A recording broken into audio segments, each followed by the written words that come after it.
सावन का मौसम गर्मा गर्म चाय और पकौड़े खाने वाला होता है। पर चाय और पकौड़े खाने पीने के अलावा इस मौसम में महादेव की पूजा अर्चना भी की जाती है और आज हम उसी के बारे में बात करेंगे और सावन के महीने में जो रुद्राभिषेक किया जाता है उसके महत्व के बारे में भी जानेंगे। आज हमारे साथ हैं कर्मकांड के विद्वान, पूजा, हवन तथा रुद्राभिषेक और महामृत्युंजय मंत्र का सालों का अनुभव तथा जानकारी रखने वाले महाज्ञानी पंडित उमेश दत्त शास्त्री जी, आपका बहुत बहुत स्वागत है। आयुष्मान कीर्तिवान। पंडित जी, श्रावण माह में रुद्राभिषेक को काफ़ी महत्वपूर्ण माना जाता है, तो आप इस बारे में हमें और ज़्यादा जानकारी दें। श्रावण मास में विशेष एक महामृत्युंजय और रुद्राभिषेक का विशेष महत्व है और श्रावण मास में चतुर्दशी, कृष्ण चतुर्दशी को इसका विशेष अभिषेक किया जाता है और इस दिन ऐसी मान्यता है कि उस दिन भगवान शिव और पार्वती का विवाह हुआ था, इसलिए विशेष महत्व होता है। हर तरीके की बीमारी हो, इसलिए जो है अलग अलग तरीके से रुद्राभिषेक करवाने से विशेष महत्व है। अकाल मृत्यु के निवारण के लिए और अन्य प्रकार की बाधाओं को दूर करने के लिए, मृत्यु तुल्य कष्ट दूर करने के लिए महामृत्युंजय जप कराना विशेषतः है, लाभप्रद है। असाध्य रोग इससे दूर होते हैं जी। रुद्राभिषेक विविध प्रकार से किया जाता है, अलग अलग विधि से करने से उसका अलग अलग फल मिलता है। पंडित जी, आपने हमें बताया कि रुद्राभिषेक कई प्रकार का होता है, इसके बारे में आप हमें थोड़ा और विस्तार से बताएं। रुद्राभिषेक विशेषतः दूध से करवाने से मन की शांति के लिए, वो भगवान शिव को दूध और जल, गंगा जल प्रिय है, उससे करवाने से मन की शांति के लिए बहुत अच्छा है। और दधी से, उसके बाद दधी से रुद्राभिषेक करवाने से सुख समृद्धि प्राप्त होती है। शहद और घी से करवाने से मन की शुद्धि और कई प्रकार की बाधाएं दूर होती है। गन्ने का रस से करवाने से उसके परिवार में सुख समृद्धि और संतान का विशेष लाभ रहता है। अनार के रस से करवाने से हर प्रकार की बाधाएं दूर होती है। जमीन जायदाद आदि इत्यादि के लिए बहुत शुभ माना जाता है।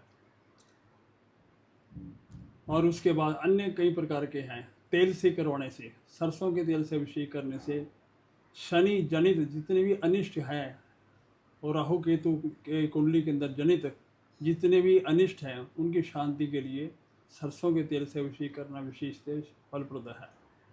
रुद्राभिषेक 16 षोडशोपचार से किया जाता है और 16 ही मंत्र हैं इसके, जो रुद्राष्टाध्यायी में रुद्र सूक्त में प्रारंभिक नमस्ते रुद्रमन्य में तो दिक्मनि इत्यादि 16 ऋचाओं से विशेषतः फलप्रद है।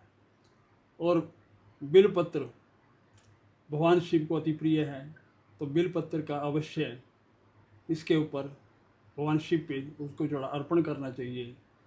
धतूरा, भांग और अर्क का पत्रा वो उसमें डालना चाहिए। भगवान शिव के ऊपर रोली का तिलक नहीं लगाना चाहिए और भगवान शिव पे सफ़ेद चंदन युक्त अर्पण करना चाहिए। भगवान शिव पे चंपा केतकी के फूल निषेध हैं, वो कभी नहीं चढ़ाना चाहिए, उससे धन हानि वगैरह होती है जी। एकम और छठ तिथि को रुद्राभिषेक नहीं करना चाहिए, उस दिन उससे नुकसान होता है। जी। और पंडित जी, रुद्राभिषेक के लिए क्या क्या सामग्री चाहिए? षोडशोपचार में जो सामान्य है, चंदन है, हल्दी है। हल्दी भी वैसे निषेध मानी है, पर एक उस रुद्राभिषेक में उसको प्रयोग कर सकते हैं। अक्षत धुले हुए अक्षत कम से कम 11 ओम नमः शिवाय के मंत्र से चढ़ाना चाहिए। जी।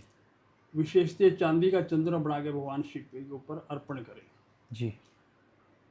उसके बाद सफ़ेद फूल की माला, दुर्वा, बेलपत्र और इत्यादि, और विशेषतः पंचामृत स्नान भी इसमें विशेष फलप्रद है, जी जिसमें दूध, दही, शहद, घी और शर्करा सबको इकट्ठा मिला के उससे भी पंचामृत से भी स्नान कराया जाता है। अन्य प्रकार के धूप, कर्पूर, ज्योति, गौघृत का ज्योति और सफ़ेद खोया इत्यादि का प्रसाद अर्पण करना चाहिए। विशेषतः खीर अर्पण करनी चाहिए, और उसके उपरांत तांबूल है, दक्षिणा है इत्यादि, और परिक्रमा है, और इस प्रकार से 16 उपचार पूरा करके भगवान शिव प्रसन्न होते हैं, और अंत में भगवान शिव की स्तुति, प्रार्थना, पुष्पांजलि इत्यादि और आरती करनी चाहिए, तब जाकर ये षोडशोपचार पूजा पूर्ण होती है। जी, आपका बहुत बहुत सादर आभार। हाँ, पंडित जी ने हमें बताया कि यदि रुद्राभिषेक को किसी गौशाला में बने शिव मंदिर में करवाया जाए, या किसी बहते जल के साथ स्थित शिव मंदिर में कराया जाए, या किसी प्राचीन शिव मंदिर में कराया जाए, तो उसका अत्यंत ही विशेष महत्व होता है।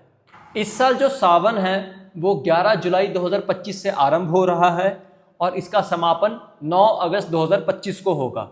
इस एक महीने के समय में भगवान शिव के अनेकों भक्त हर रोज मंदिर आते हैं और भगवान शिव को दूध, जल, दही, शहद, बेलपत्र इत्यादि अर्पण करते हैं। ये सब चीज़ें भगवान शिव की पूजा में अत्यंत महत्व रखती हैं।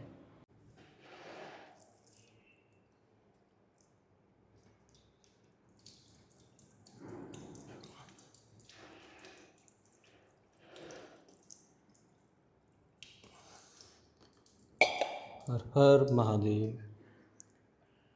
अनेकों भक्त श्रावण मास के प्रत्येक सोमवार को व्रत रखते हैं, और इस बार श्रावण मास में 4 सोमवार हैं।